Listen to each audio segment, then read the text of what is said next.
Without these key elements in their history, the children were being socially engineered into another direction.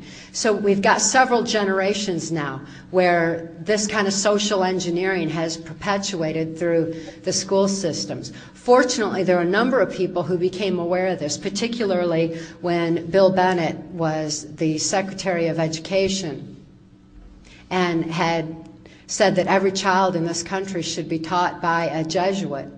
The Jesuits are the intelligence arm of the Vatican, and was very much corrupted into bringing what Adolf Hitler said was a way to mass mind control generations. It was Adolf Hitler who said that if there were any free thinkers left in society, he wasn't concerned because he had control of the minds of the children through the education system. That was something that I heard Bill Bennett quote himself in the application of the global education into the system. My experience in MK Ultra, once it was on a White House Pentagon level, included working under Bill Bennett, which was how I was privy to that information as well. And I had seen it as a young child in Mackinac Island, Michigan, when it was first being implemented by George Romney. Michigan had soared to the top of the education system back in those days, and now, of course, we've had the global education just permeate through our schools. But fortunately, the people have become more aware and are waking up, and there's more and more homeschooling that's going on, which is very much a solution. But it's also important that people are re-educated to what history actually is, and people like Wendy, who are making those kind of efforts in their own areas of life, who are aware of it, are what is key to undoing this tangled mess of social engineering and mass mind control that has permeated our society and brought us to this point that we're looking at today.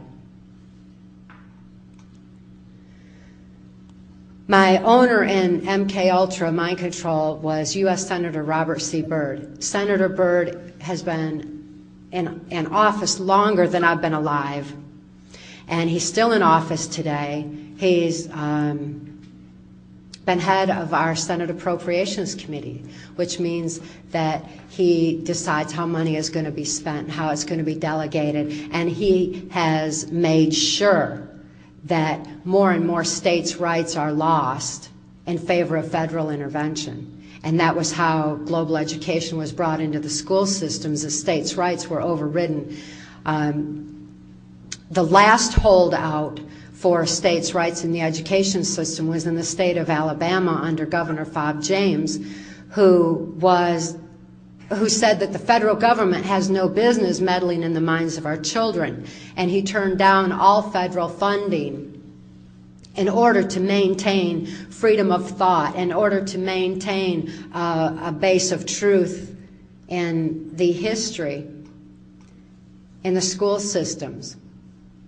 And yet, I also watched the progress where the federal government came in and took away the states' rights and just simply overrode it.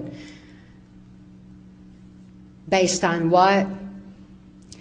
Senator Byrd is very learned in the Constitution. I think he knows more about the Constitution than anybody I've ever encountered, that's for sure. And he can quote the Constitution much the way that a Satanist can quote the Bible, where they can take the information, or they can take the words and twist them around and use semantics and switch them to fit their own agenda. And it sounds plausible, and surely you can read it right there, but it's out of context nevertheless. It's what they say. They're capable of doing it. And Senator Byrd was manipulating our Constitution to the point where the New World Order agenda took firm hold. Now we're seeing where our Constitution is just simply being eroded more and more. I'm deeply concerned for the recent events here in the state of California, where the governor here, who is not an American-born citizen, has an enormous movement going to change the Constitution in order that he be able to run for president. This governor that you all have is a good friend of George Bush's, and I've seen this forthcoming and have even talked about it now for nearly a decade, and yet it wasn't as pertinent as it is today. Hopefully the information will reach people enough to where they're going to realize that as you see more and more of your state's rights eroding, it's for a specific purpose. But money, again, is ultimately at the top of all this and is dictating this New World Order agenda. There's a massive amount of greed that continues to run and permeate our society. The different criminal operations that I was forced to participate in during the Reagan-Bush administration are detailed in our book, Transformation of America. That information was compiled for Congress as testimony, and when, upon the advice of federal attorneys, the information was released en masse in 1995. There's a number of, particularly then, there were a number of people in Congress who know how essential it is that good people have a knowledge base of truth and wake up and see what is going on in our country, to begin to realize how this transformation of America was taking hold far more so than it ever did in Nazi Germany. Mark and I just returned from Europe, and like he was saying, we spoke in Germany, and that was quite an experience. And to see so many people who have been affected by mind control directly, who have seen it in their own families, who are acutely aware of what social engineering is in society. They know what's happening in the United States.